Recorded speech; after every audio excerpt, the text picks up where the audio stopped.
KPM. Zikirlah dengan zikir ini, maka engkau akan dapat rezeki 7 petala langit. Wow, banyaknya rezeki ni. Tapi syaratnya kena sebarkan kepada 10 orang. Kalau tak sebarkan, kena musibah. Baik, aku sebarkan cepat-cepat. Aku hantar kepada Mak Long, Mak Teh, Ustaz, adik saya. Takutnya kalau aku kena musibah nanti, Aiman, matilah awak buat aku. apa tu? Ustaz, saya baru je mesej Ustaz tadi. Ada satu amalan ni Ustaz. Kalau kita buat amalan ni, kita akan dapat rezeki 7 petala langit. Tapi masalahnya, dia suruh sebarkan kepada 10 orang. Tapi kalau tak sebar nanti kena musibah Ustaz. Cepatlah Ustaz tolong sebarkan. Takkanlah disebabkan mesej ni boleh jatuhkan hukuman ke orang, bagi musibah dan sebagainya.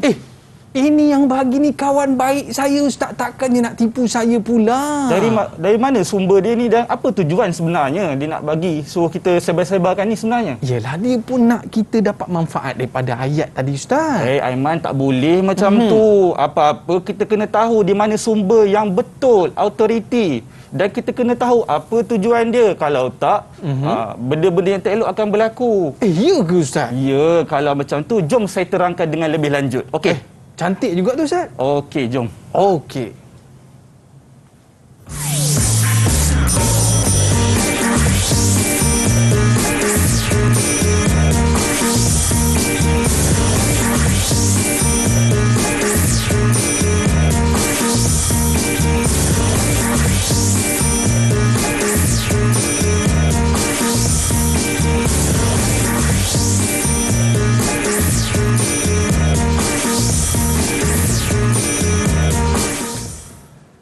Assalamualaikum warahmatullahi wabarakatuh. Terima kasih kepada para penonton yang bersama dengan kita pada hari ini. Anda bersama dengan saya, Aiman Sufian Azman, dalam slot menengah atas pendidikan syariah Islamiyah. Alright, macam biasa murid-murid, kekalkan penjarakan fizikal, pakai pelitup muka dan sentiasa memakai cecair pembasmi kuman. Okey, para penonton sekalian, anda mesti nak tahu kan dengan siapa yang akan bersama dengan kita pada hari ini. Kita bersama dengan Ustaz Muzakir. Apa khabar Ustaz? Alhamdulillah, khabar baik. Masya Allah Ustaz. Tadi saya berderu-deru, saya dapat mesej tadi Ustaz. Oh, ya ke? Tapi lepas ni Ustaz boleh ceritakan sama ada mesej hari ni betul ke tidak. Tapi sebelum tu Ustaz, okey, apa kata kita buat SOP terlebih dahulu? Okey, dipersilakan Ustaz. Kita kenakan cecair pembasmi kuman. Okey, baik.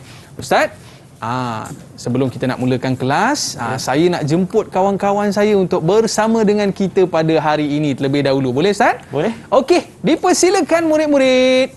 Hai, Assalamualaikum semua.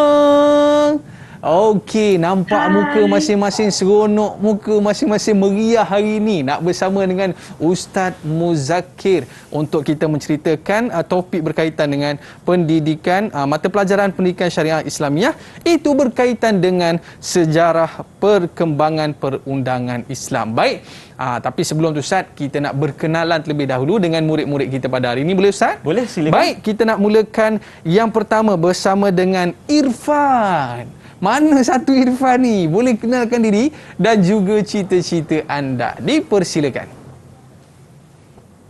Assalamualaikum warahmatullahi wabarakatuh. Nama saya Muhammad Irfan bin Muhammad Asmah dari Amalan Syam Sungai Besar. Cita-cita saya ialah untuk menjadi seorang saintis yang berjaya. Nak jadi saintis yang berjaya. Baik, dengar cerita Ustaz, dekat sekolah Ustaz ni ada tahfiz juga Ustaz Betul, program Ulul Albab. Ingat main-main ke? MRSM pun ada tahfiz juga tau. Baik, seterusnya kita nak bersama dengan Nur Amira. Dipersilakan. Assalamualaikum warahmatullahi wabarakatuh. Nama saya Nur Amira Nabila dari MRSM Sungai Besar. Cita-cita saya ingin menjadi usahawan yang berjaya. Wow, nak jual apa tu? Jual tudung. Okey, baik, seterusnya kita nak bersama dengan Arif. Silakan Arif. Assalamualaikum dan salam sejahtera. Nama saya Muhammad Arif Syah bin Syahrizal dari MRSM Sungai Besar. Dan cita-cita saya adalah untuk menjadi seorang jurutera. Nak jadi jurutera dan juga hafiz Quran. Ya, wow. Betul. Seterusnya kita bersama dengan Emilia. Assalamualaikum warahmatullahi wabarakatuh. Nama saya Emilia Kristina binti Azwan dari MRSM Sungai Besar dan cita-cita saya adalah untuk menjadi seorang saintis forensik. Wow, saintis forensik. Okey. Wow, dahsyatnya. Seterusnya kita bersama dengan Nazrin. Dipersilakan Nazrin. Assalamualaikum warahmatullahi wabarakatuh. Nama saya Nazrin Hakimi bin Hasril dan cita-cita saya adalah untuk menjadi jurutera. Wow, nak jadi jurutera yang berjaya. Betul Ustaz Betul. Apa-apa pun kita penuhkan Al-Quran di dada terlebih dahulu. Betul Ustaz? Betul. Baik. Jadi bila kita sebutkan tentang topik kita pada hari ini Ustaz sebelum kita nak belajar, sebelum kita nak buat apa saja, apa kata kita doa dulu Ustaz? Okey, sebagai Aiman sebagai ketua kelas, maka hari ini Ustaz minta Aiman baca doa. Boleh? Baik Ustaz. Sebagai ketua kelas yang berjaya ni kan. Ketua kelas kena baca doa. Baik, kita tanda tangan, kita berdoa kepada Allah Subhanahu Wa Taala. Rabbi shrah li sadri wa yassir li amri wahlul 'uqdatam min lisani yafqahu qawli. Amin amin ya rabbal alamin. Baik, dan kita ada seorang lagi lah Ustaz. Kita nak bersama dengan Azim Bahira. Boleh kenalkan diri. Kita tertinggal. Sorry, jangan marah saya Okey, boleh kenalkan diri anda. Silakan. Hai, Assalamualaikum dan salam sejahtera. Nama saya Nur Azim Bahira binti Edi Syam. Saya dari MRSM Sungai Besar dan cita-cita saya nak jadi engineer. Nak jadi yang engineer. berjaya. Awak dapat tak mesej saya tadi? Mesej berantai tadi. Saya nak suruh awak hantar mesej tu pada kawan-kawan awak lain. Tak dapat ni? Tak dapat Tak. Tak dapat. Ustaz. Tapi Ustaz dapat tadi. Ustaz dah sebarkan ke belum mesej Saya tu, Ustaz? belum sebarkan lagi. Disebabkan ada beberapa benda yang kita perlu teliti terlebih dahulu. Apa kaitannya dengan topik kita hari ini, Ustaz? Okey, baik. Pertama, kita nak cerita tentang pertama sekali kita nak cerita tentang sumber hukum. Maknanya kita kena tahu sumber. Tadi kita ceritakan mana sumber. Maknanya kita kena tahu daripada mana sumber daripada mesej tu. So hari ini kita nak belajar tentang sumber hukum ataupun sumber perundangan Islam. Yang kedua, mesej tadi kita nak tahu tujuan. Takkanlah kita hantar mesej kemudian kita meninggal dunia. Kalau bukan disebabkan ajal daripada tangan Tuhan kan. Betul. Jadi kita nak tahu apakah tujuan perundangan Islam ini kita jalankan. Jadi itu adalah dua elemen besar yang kita nak belajar pada hari ini bersama murid-murid. Takkanlah disebabkan mesej tu boleh terbalik pula kita, Ustaz ya? Betul. Pandai-pandai. Tapi Ustaz, Okey. lepas ni lah kita cerita. Para penonton mesti nak tahu kan apa itu yang Ustaz sebut sumber-sumber itu, Ustaz. Tapi kita berehat seketika. Para penonton, jangan ke mana-mana. Kembali selepas ini. Tapi kawan saya baik, Ustaz. Kawan saya baik. Didik TV KPM. Didik TV KPM.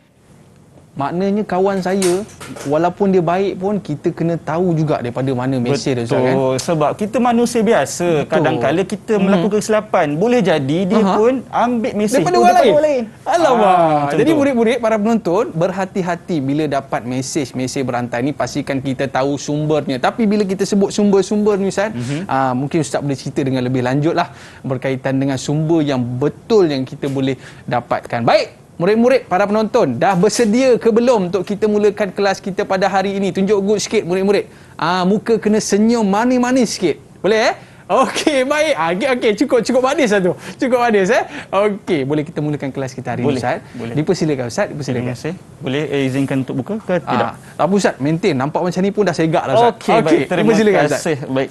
Bismillahirrahmanirrahim. Alhamdulillahirabbil alamin wassalatu wassalamu ala asyrafil anbiya'i wal mursalin Sayyidina Muhammadin wa ala alihi washabihi ajmain. Allahumma akhrijna min zulumati wahmi wa akrimna binuril fahmi waftah alaina bima'rifati ilmi wahsin akhlaqna bil hilmi wanshurna birahmatika ya arhamar rahimin. Terima kasih diucapkan buat ketua kelas kita yang penuh segak pada hari ini dan juga anak-anak pelajar yang berada dalam Google Meet, bukan duduk dalam TV tapi duduk di rumah masing-masing tapi bersama-sama dengan kita pada hari ini, dan tidak lupa juga para penonton yang berada di rumah. Assalamualaikum warahmatullahi wabarakatuh dan selamat sejahtera buat semuanya. Baik, hari ini kita nak belajar satu tajuk dalam pendidikan syariah Islamiah tingkatan 4. Ya. Dalam bidang perundangan Islam. Dan lebih spesifik tajuknya bernama Sejarah Perkembangan Perundangan Islam. Baik. Jadi hari ini kita nak belajar tentang apa? Apa yang kita nak dapat pada hari ini, Aiman? Hasil pembelajaran yang kita last kali setelah habis surat ni, apa yang kita nak dapat? Iaitu kita nak dapat pertama menyatakan pengertian perundangan Islam. Maknanya kita nak tahu, contohlah Aiman kan, kalau kita nak makan nasi, kita tahu itu nasi. Kalau makan nasi, nak makan nasi, pilih mi. Jadi tak sesuai lah macam tu. Betul, Ustaz. Jadi pertama kita kena tahu apa maksud perundangan Islam. Yang kedua, kita nak tahu apa? Kita nak menerangkan maqasid perundangan Islam. Apa dia maqasid? Hak tu kita akan cerita sebentar saja lagi dalam bab maqasid syariah. Yang ketiga, kita nak menjelaskan prinsip perundangan Islam dan keistimewaan perundangan Islam. Ada dua lah kat sini. Satu, kita nak jelaskan prinsip, yang keduanya kita nak jelaskan keistimewaan. Okey. Sebagai contohlah analogi tadi nasi kan. Kita kena tahu apa ciri-ciri nasi. Kalau nasi mesti butiran dia daripada beras. Betul. Daripada kalau nasi lemak ada sambalnya, ada sotongnya. Begitu juga dalam perundangan Islam ada ciri-ciri dia. Ada special dia. Kalau ada banyak hidangan dekat depan mata kita, apa specialnya nasi lemak berbanding yang lain? Nasi lemak udang. Nasi lemak udang. Nasi lemak kampung baru macam tu. Jadi kita nak tengok dari sudut keistimewaan perundangan Islam ini. Yang seterusnya adalah kita nak menghuraikan sejarah perkembangan. Sebab tajuk ini adalah tajuk sejarah perkembangan, maka kita nak tahulah zaman Nabi macam mana perkembangan perundangan pada waktu itu. Kemudian zaman sahabat macam mana pula, apa yang digunakan, apa asas yang ada. Kemudian pada zaman tabi'in, iaitu manusia yang pernah berjumpa dengan sahabat, apa dia punya perundangan dan apa ciri-ciri yang ada, dan tabi'in. Maka itu adalah sejarah perkembangan yang kita akan cerita dengan lebih lanjut. Dan yang kelima, menilai kepentingan perundangan Islam dalam kehidupan. Maknanya kita dah belajar dah sejarah ni. Kita dah tahu ciri-ciri dia, kita dah tahu keistimewaan dia. Maka apa tujuan dan apa kepentingan dalam kehidupan seharian kita. Okey. Baik.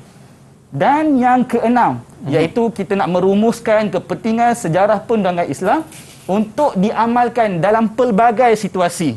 Kita dah tahu dah Al-Quran, Sunnah, Ijma', Qiyas sebagai contoh. Jadi macam mana kita nak aplikasi dalam kehidupan kita, dalam situasi-situasi. Kalau berlakunya macam ni, macam mana Al-Quran selesaikan? Apa dalil daripada Al-Quran? Jadi secara mudah, kalau kita tengok item di sebelah hujung ini, ini adalah subtopik. Iaitu item-item yang ada dalam setiap hasil pembelajaran, ataupun kalau kita fiqh kita panggil samarat lah macam tu, hasil. Jadi keenam perkara ini kita kena dapat di akhir pembelajaran kita pada hari ini. Baru starting baru mula. Sebab itulah Ustaz dapat jadi fellow Yadim terbaik 2016. Bukan calang-calang Ustaz yang kita bawa pada hari ini, okey? Tapi Ustaz, tadi Ustaz sebut perundangan. Perundangan ni sebenarnya apa pengertian Ustaz? Dipersilakan. Okey, terima kasih Aiman. Baik, sebelum kita lebih lanjut, kita tengok dulu gambar asas kat sini, iaitu ada seorang lelaki, saya rasa anak-anak murid dah tahu dah siapa dia ni. Jadi saya nak tahu dan saya nak tanyakan kepada anak-anak murid saya, iaitu apakah sumber minuman yang sedang dilakukan oleh sahabat kita ni, dan juga apakah tujuannya. Okey, siapa nak jawab? Silakan. Boleh angkat tangan. Saya dah sebut nama awak. Okey, silakan. Silakan Amira. Sumber air itu adalah daripada sungai dan tujuan dia minum untuk menghilangkan dahaga. Baik, terima kasih Amira. Tepat sekali kedua-dua jawapan. Sumber air ini datang daripada sungai. Dan yang keduanya tujuannya adalah untuk menghilangkan dahaga. Baik, kita tengok gambar yang seterusnya. Baik, lelaki ini telah menanamlah penanaman ni lah, tanaman ni. Jadi saya nak tanya, dari mana sumber tanaman ini jadi, dan yang keduanya apakah tujuan tanaman ini dihasilkan ataupun ditanam? Silakan, siapa-siapa? Okey, boleh angkat tangan? Saya. Okey. Siapa tu Ustaz? Amelia, silakan. Amelia. Okey, silakan. Okey. Tanaman tersebut berasal daripada biji benih dan tujuannya adalah untuk membekalkan sumber makanan dan tenaga yang mencukupi untuk manusia. Terima kasih Amelia, betul jawapan, iaitu tanaman ini datang pada biji benih. Dan yang keduanya, tujuannya betul. Tujuannya adalah untuk memberi tenaga kepada manusia. Dan gambar yang terakhir pada hari ini. Apakah sumber hakim ni menjatuhkan hukuman dan juga apakah tujuan hakim ini untuk menjatuhkan hukuman? Okey, silakan siapa-siapa. Saya nak cuba, Ustaz. Okey, silakan Arif. Sumbernya adalah buku undang-undang ataupun akta yang mana bertujuan untuk menghukum pesalah dan memberi keadilan kepada manusia. Terima kasih Arif. Betul jawapan Arif ni, iaitu sumber perundangan ini adalah daripada buku akta dan juga tujuannya adalah untuk mengadili kes-kes mahkamah. Maka kita nak belajar tentang apa dia? Kita nak belajar sumber perundangan pada hari ini. Jadi baik, kita tengok. Kita sentuh dulu terlebih dahulu saya. Baik, kita sentuh yang seterusnya, iaitu maqasid perundangan Islam. Baik.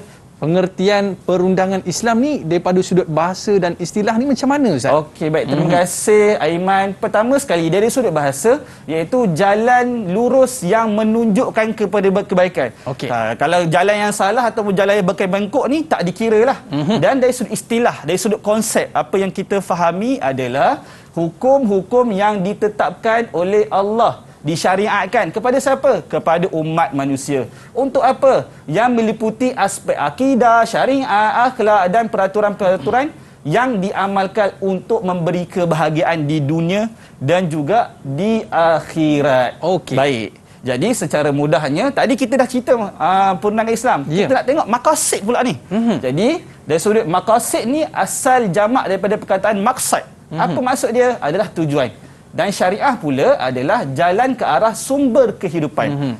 Maka setelah kita gabungkan perkataan maqasid dan syariah, kita dapat satu istilah yang lengkap, iaitu tujuan akhir untuk mencapai keredaan Allah. Dan dengan melaksanakan syariatnya di muka bumi dan ia menjadi panduan hidup umat manusia. Apa jenis-jenis dia, Ustaz, maqasid syariah ni? Kalau Ustaz boleh ceritakan. Jenis-jenis maqasid syariah ataupun 5 perkara asas yang ada dalam maqasid syariah ni, kita guna sifir Hanan. Hanan. Sifir Hanan kita pakai. Jadi saya nak dengarlah suara anak-anak murid, iaitu H tu merujuk pada harta. Siapa-siapa nak bantu Ustaz, apa maksud menjaga harta ni? Okey, silakan. Siapa nak cuba? Boleh angkat tangan. Okey, silakan. Irfan. Itu harta merujuk pada menjaga harta ataupun dalam bahasa Arab dia ialah hifzul mal. Hifzul mal. Hifzul mal. Betul Irfan. Maknanya Allah mengharamkan kita mencuri barang orang lain kerana nak jaga harta kita daripada diambil dengan cara yang salah. Okey, seterusnya A merujuk pada apa? Silakan. Boleh angkat tangan. Cuba Amelia. Silakan Amelia. Okey. A merujuk kepada menjaga agama ataupun hifzul din. Okey, hifzul din. Betul Amelia, iaitu Allah mengharamkan untuk kita murtad keluar pada agama sebab nak menjaga kesucian agama Islam. N, nasab. Apa maksudnya? Silakan. Seterusnya. Saya Ustaz. Nazrin. N bermaksud nasab, iaitu menjaga nasab ataupun dalam bahasa Arabnya hifzul nasab. Betul Nazrin. Sebab itulah Allah mengharamkan zina untuk jaga keturunan kita daripada unsur-unsur zina yang tak elok. Dan apa maksudnya? Silakan. A bermaksud akal, iaitu hifzul akal yang bermaksud menjaga akal. Okey, baik, betul. Terima kasih Harif, iaitu kalau contoh bagi A ni, iaitu menjaga akal adalah Allah mengharamkan untuk kita minum arak, Aiman. Bayang kalau orang minum arak, tengok kes macam mana. Langgar apa semua dalam keadaan yang tak sioman dan sebagainya. Bawa kereta masuk dalam laut tu. Bawa kereta masuk dalam laut. Okey, na'udzubillah. Dan yang terakhir sekali N, nafs. Okey, silakan siapa nak share. Okey, silakan. Saya Ustaz. Okey, silakan. N merujuk kepada hifzun nafs, iaitu menjaga diri. Terima kasih Amira. Maka N ni merujuk nafs ataupun diri. Allah haramkan kita sama ada kita bunuh diri ataupun kita bunuh orang lain. Sebab Allah sayang kat kita ni. Tak kalah kita tak menghargai nyawa yang Allah berikan kepada kita. Sebab tu kita kena pakai pelitup muka Ustaz kan? Betul. Sebab menjaga nyawa kita Ustaz. Betul. Hifzu apa dia? Hifzun nafs, Ustaz, Hifzun nafs. Okey, ada tak soalan nak tanya setakat ni? Silakan. Ada ke murid-murid nak tanya soalan? Boleh angkat tangan? Ustaz, Okey, ya Azim. saya nak tanya, kenapa untuk menjaga maruah diri tak ada dalam 5 maqasid syariah ni? Okey, terima kasih Aziz. Sebenarnya ada, tapi dia terletak dekat hifzun nafs, iaitu Allah tidak suka kita memfitnah orang lain. Maksudnya menjaga maruah ni termasuk dalam hifzun nafs. Kita tak boleh nak kutuk orang, hina orang, fitnah orang. Maka menjaga maruah diri sebagaimana soalan Azim tadi termasuk dalam nafs ataupun hifzun nafs. Baik, ni maknanya Ustaz, bila kita jaga 5 perkara ni, inilah yang disebutkan di dalam agama kita Ustaz. Tapi dalam agama kita pun kita kena ada satu prinsip pegangan tu Ustaz. Betul. Apa prinsip di dalam perundangan Islam? Baik. Silakan Ustaz. Terima kasih Aiman. Yang mana ada 5 prinsip yang kita pakai dalam perundangan Islam ni.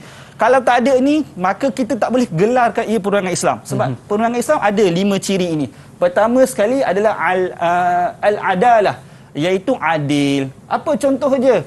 Pencuri tak kira darjat pun. Kalau ia mencuri sesuai dengan hukum agama, maka dia layak dipotong tangan mengikut nas agama. Bukan kita potong-potong sendiri. Kok suka dia? Tak adil juga macam tu. Suka hati je potong. Aku mencuri, akulah potong tangan. Tak boleh macam tu. Tapi dia mesti ikut nas-nas agama. Yang keduanya adalah adamul haraj ataupun tidak menyusahkan. Apa contohnya? Rukhsah, kemudahan. Kita musafir, jalan jauh, penat. Maka Allah bagi keringanan solat jamak dan qasar. Islam itu mudah. Islam itu mudah. Tapi jangan kita permudahkan. Jangan memudahkan. Jangan buat mudah. Baik. Yang ketiga adalah syumul, menyeluruh. Maknanya ke semua apa yang dalam hidup kita ni semua ada hukum. Dia menyeluruh. Tak ada ni tak ada hukum ni tak ada dosa pahala. Tak. Tapi dalam keseluruhan hidup kita meliputi seluruh kehidupan manusia. Yang keempat, qillatut takalif. Maksudnya sedikit tanggungjawab. Jangan salah faham, sedikit tanggungjawab ni Aiman, dia bukan maksudnya tak ada tanggungjawab langsung. Maknanya ada tanggungjawab ataupun tugas yang Allah bagi kepada kita. Sebagai contoh adalah mendirikan solat 5 waktu. Tak beban sebenarnya bagi kita. Kalau orang tu rasa terbeban, ada penyakit hati lah mungkin macam tu kan. Jadi ada tanggungjawab tapi tidak membebankan. Dan yang kelima adalah tadaruj fi at-tashri', iaitu beransur-ansur. Ada hukum yang terus turun dan ada hukum yang beransur-ansur. Sebagai contoh dalam peringkat pengharaman arak ada 3 peringkat. Jadi satu-satu disebabkan benda tu dah biasa dah berlaku dekat satu-satu kawasan tu, maka Allah turunkan hukum secara beransur-ansur. Secara ansur-ansur. Jadi ini yang kita sebutkan sebagai prinsip perundangan Islam. Tapi saya tak berapa nak faham lagi lah Ustaz. Mungkin Ustaz boleh tunjukkan apa di antara situasi yang berlaku di dunia ataupun di negara kita ni, supaya kita boleh lebih faham lah apa sebenarnya prinsip maqasid ni. Tapi kita berehat sekejap Ustaz. Boleh baik. Okey, para penonton jangan ke mana-mana, kembali selepas ini di Didik TV KPM. Didik TV KPM. Didik TV KPM. Ustaz, saya dah tak boleh dah Ustaz. Saya nak terjun sekarang. Jangan macam tu Aiman. Saya nak terjun ni Ustaz. Saya nak terjun meja ni Ustaz. Jangan Aiman. Allah ni sayang kat kita. Ingat kita belajar maqasid syariah, menjaga nyawa. Jangan orang tak sayang saya dah Ustaz. Allah sayang kita man. Okey, sabar dulu. Sebab kita hidup dekat muka bumi ni ada tujuan kita. Jadi jangan pernah rasa nak bunuh diri ataupun kita buat bunuh diri. Sebab tuntutan agama prinsipnya adalah menjaga nyawa. Baik. Maknanya saya tak boleh buat perbuatan tak tadi boleh, Ustaz. Aiman, tak boleh. Haram, berdosa besar. Kalau ada kawan-kawan kita yang menghadapi situasi macam tu, apa dia nak kena buat Ustaz? Okay, terima kasih Aiman. Pertama sekali kita kena buat apa? Kita kena rujuk pada orang yang pakar ahli dia. Jangan tanya kawan-kawan kita yang tak tahu. Kita kena tanya kawan kita yang tahu. Tanya pakar macam mana, rujuk pada orang-orang soleh, tanya pandangan apa semua, dan paling penting kalau tak ada sumber rujukan daripada pakar apa semua, kita kena sayang kat diri kita.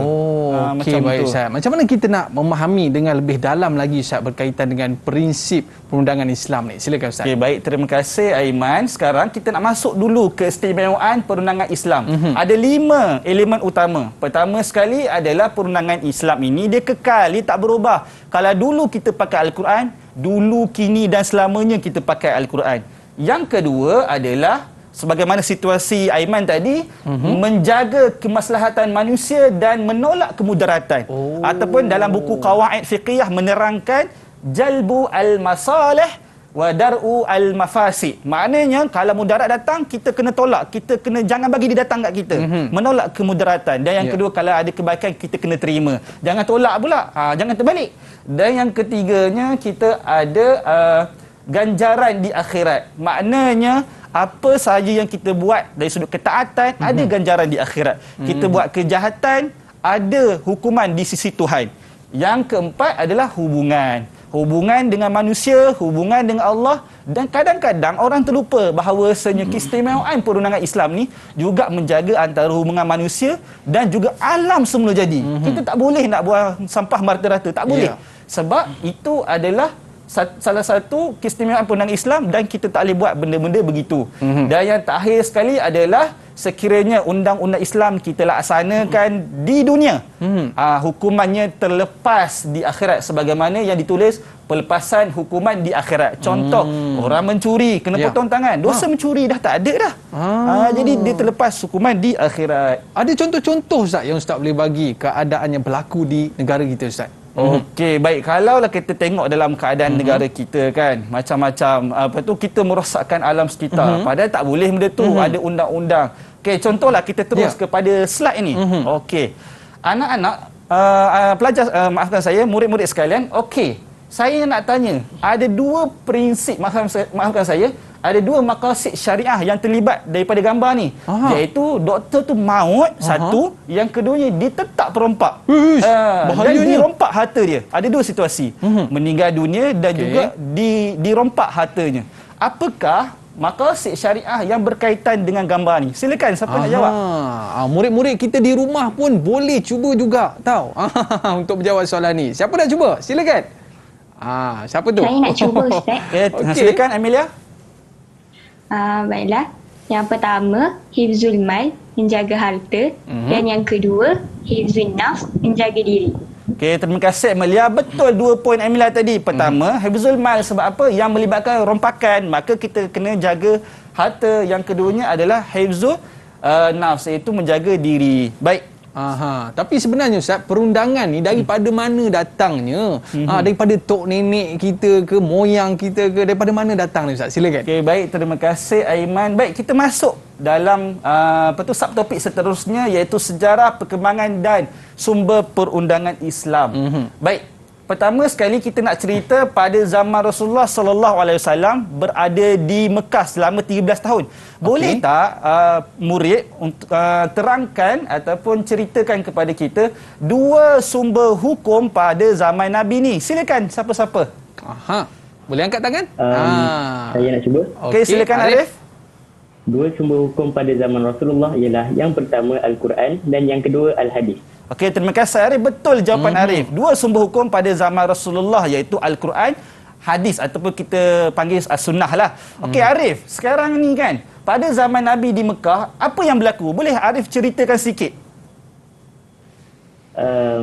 Perundangan di Mekah ni sebenarnya dia berlangsung secara 13 tahun.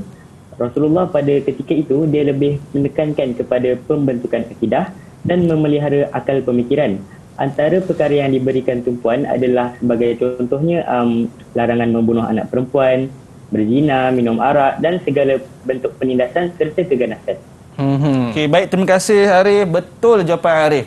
Yang seterusnya, ini tepinya adalah timeline. Tadi kita dah masuk zaman Nabi di Mekah. Okey, zaman Nabi di Madinah. Siapa-siapa murid untuk kita ceritakan sikit. Silakan.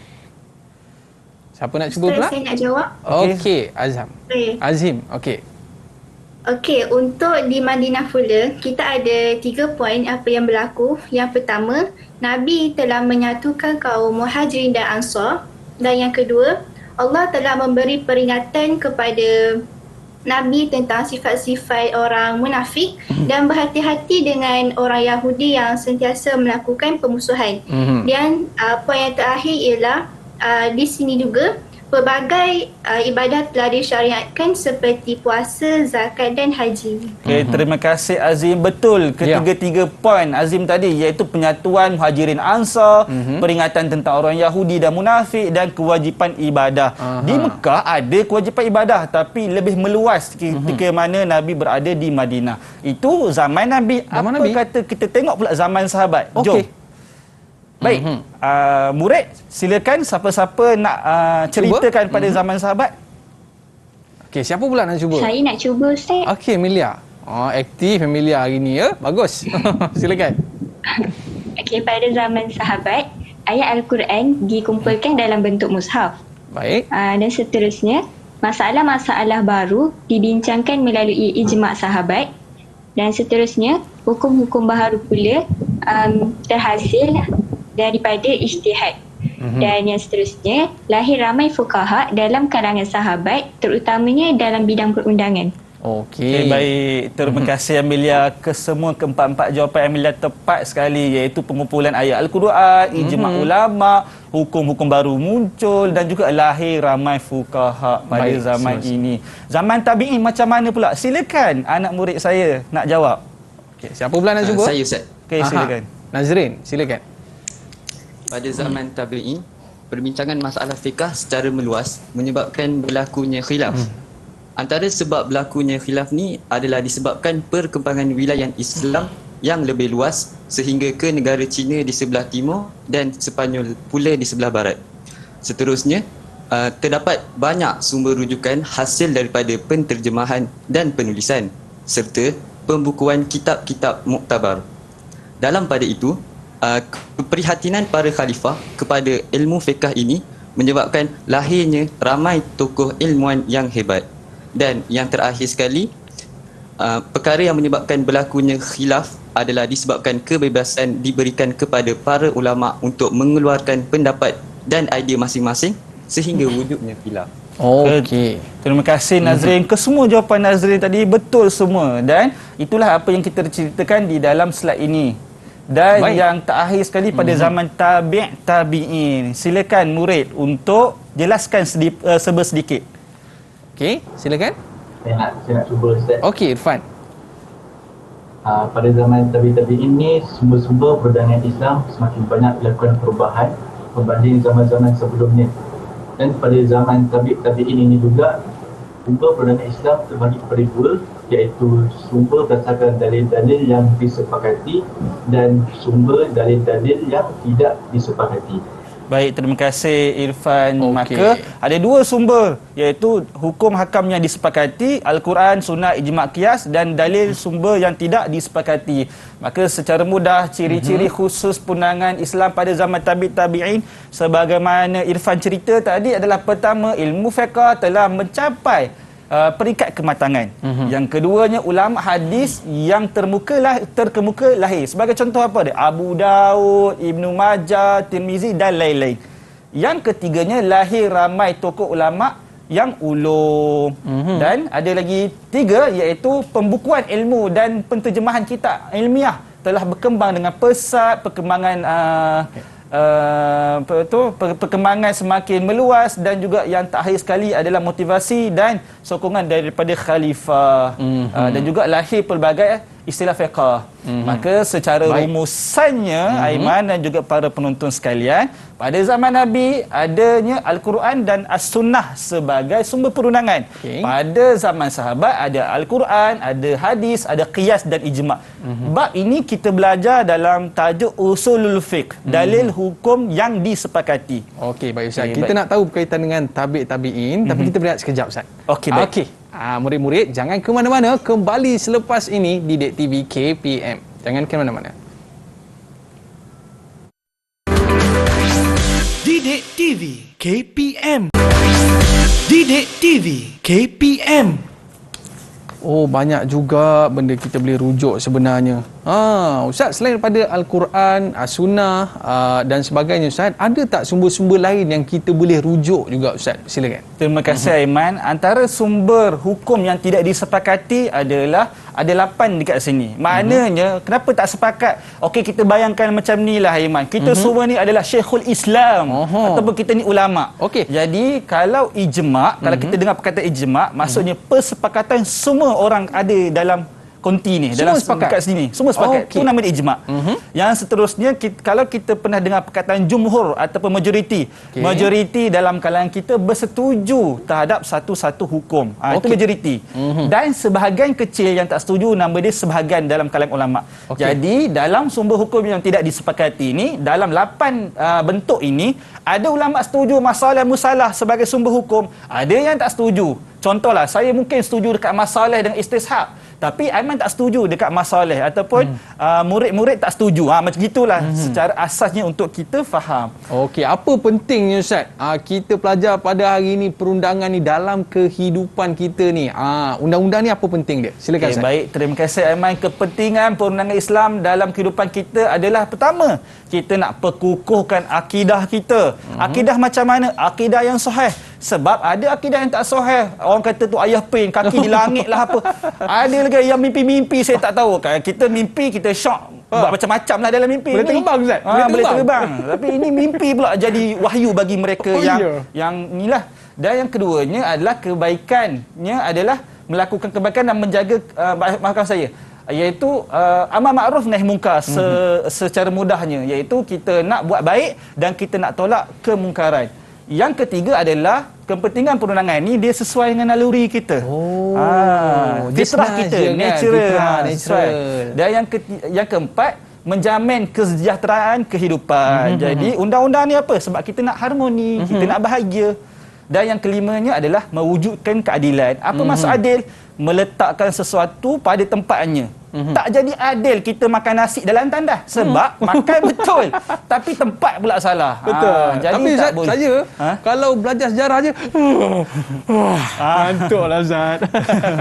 Tapi sebenarnya apa kepentingan sejarah ni, Ustaz? Yang perlu kita tahu. Okay, terima kasih Aiman. Antara kepentingan sejarah yang kita boleh ambil pada hari ini adalah nak menjaga keharmonian dan kelangsungan Islam. Kita tahu, macam ni zaman dulu berlaku yang tak elok. Okey, kita kena ambil iktibar. Yang keduanya adalah menjaga kemaslahatan umum. Sebab kita nak semua orang dalam keadaan baik. Semua orang dalam keadaan sejahtera. Semua orang tak melakukan maksiat, jenayah dan sebagainya. Dan yang ketiganya adalah satu bentuk pendidikan. Memberi pendidikan, pembaharuan dan perlindungan kepada masyarakat. Yalah, Ustaz, macam kita bawa kereta kan.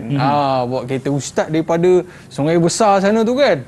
Datang ke sini, Ustaz, ada traffic lightnya kan. Ada satu tempat tu kita boleh speed, tak boleh speed dan sebagainya. Yalah, hatta nak bawa kereta pun ada dia punya syarat-syarat dia ataupun perundangan dia. Betul, Ustaz? Betul. Okey, baik. Mungkin Ustaz boleh rumuskan sikit. Apakah yang kita boleh rumuskan dalam topik kita hari ini? Dipersilakan, Ustaz. Baik, terima kasih Aiman. Secara rumusannya ada 6 hasil pembelajaran yang kita nak dapat di hujung.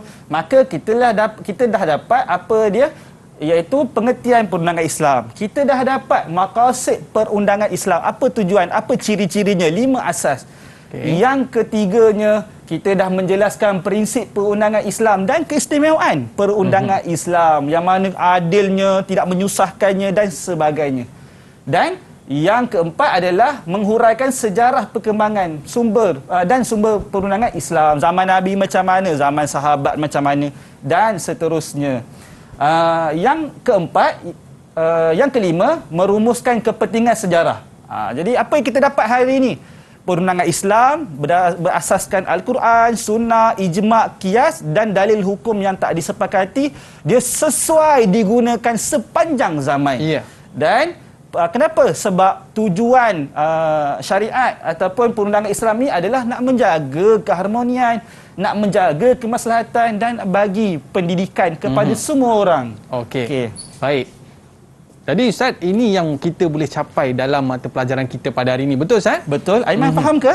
Uish, ya Allah Ustaz. Baru saya faham sebenarnya kenapalah Ustaz larang saya untuk sebar-sebarkan mesej yang saya dapat Ustaz. Rupa-rupanya dengan maqasidnya, dengan prinsip yang kita kena jaga, dengan bagaimana kepentingan maqasid ni dalam kehidupan kita. Terima kasih banyak Ustaz. Saya dah bertaubat dah. Lepas ni saya tak buat dah. Lega saya dengar. saya nak pandang mesej-mesej tu. Okey, baik Ustaz. Saya ni biasalah ketua kelas yang rajin Ustaz. Mungkin Ustaz boleh bagi tahu Ustaz, di mana saya boleh dapat kerja-kerja rumah yang berkaitan dengan mata pelajaran kita hari ni Ustaz? Okey, kita boleh dapat daripada portal Sumberku. Boleh rujuk di situ untuk tengok kerja dan sebagainya. Okey, baik Ustaz. Jadi, terima kasih kita ucapkan kepada Al-Fadhil Ustaz. Dan macam mana murid-murid? Okey ke? Okey ke murid-murid? Okey. Okey, kalau dah tunjuk good macam gitu tu, okey lah tu Harapnya semua dapat faham berkaitan dengan apa yang kita belajar pada hari ini. Murid-murid, ada special tau. Ustaz bawakan kepada kita pada hari ini dengan cerita Ustaz nak bercerita. Betul Ustaz? Betul. Okey, baik. Kalau nak dengar Ustaz bercerita, terus bersama dengan kami dan kita nak ucapkan terima kasih kepada murid-murid daripada MRSM Sungai Besar. Betul Ustaz? Betul. Yang bersama dengan kita pada hari ini dan terima kasih kepada Al-Fadhil Ustaz. Kita berakhir di sini. Jumpa lagi. Assalamualaikum warahmatullahi wabarakatuh. Ila liqa, ma'assalamah. Dipersilakan Ustaz. Hadirin sekalian, cuba kita fikir sejenak. Andai katalah di dalam dunia ini tak ada langsung undang-undang bagi memelihara masyarakat, mendidik manusia, apa yang akan jadi? Sudah pasti berlakunya kemungkaran, maksiat dan sebagainya di seluruh dunia. Alhamdulillah, Allah aturkan, Allah turunkan Rasul, Al-Quran dan tidak lupa juga ijma' qiyas dan dalil hukum yang tidak disepakati. Tujuannya untuk apa? Untuk mengangkat keadilan buat semua orang. Tak kira bangsa, tak kira agama, tak kira warna kulit dan rupa. Maka kita tengok buktinya hari ini Al-Quran bila kita ikut dari sudut perundangan, kesannya Islam tersebar di seluruh dunia dan Islam menguasai 2/3 dunia pada waktu dahulu.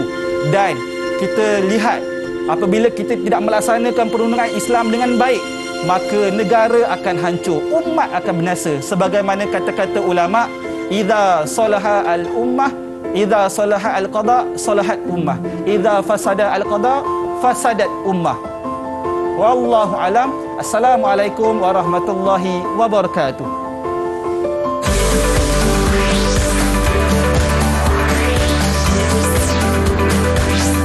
Didik TV KPM